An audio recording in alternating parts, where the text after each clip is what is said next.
گنجی در این عالمی ویران نماز است. توحید بود باده و پیمان نماز است. گنجی در این عالمی ویران نماز است. توحید بود باده و پیمان نماز است.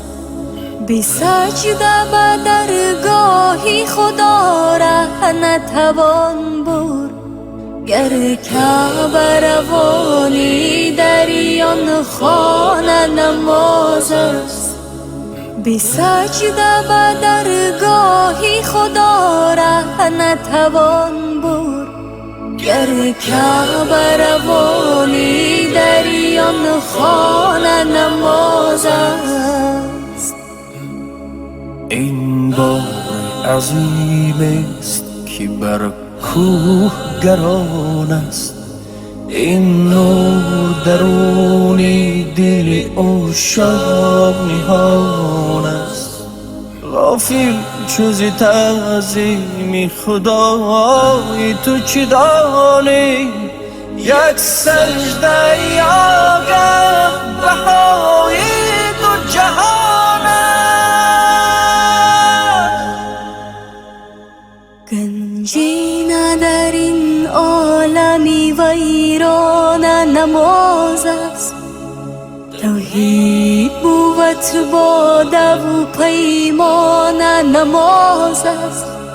بی سجده به درگاهی خدا ره نتوان برد. گر کعبه روانی دریان خانه نماز است.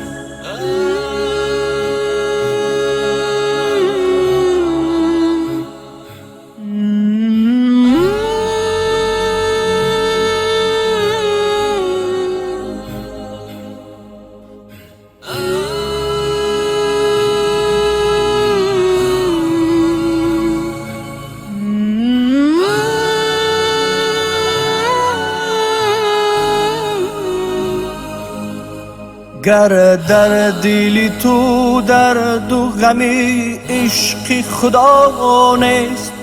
این سله و تسبیح تو جز بحر ریا نیست. گر اشک زی چشمی تو روان نیست. یقین است که اندر دل سنگین تو یک ذره صفا نیست. برخیز که این عمر تو چون با روان است. بینگر که اجل در پی هر پیر و جوان است. با گریه مصفا بکن آیینه دل را. تا کی هم دوای تو از روی زبان است. برخیز که این عمر تو چون با روان است. بینگر که اجل در پی هر پیر و جوان است. با گریه مصفا بکن آیینه دل را.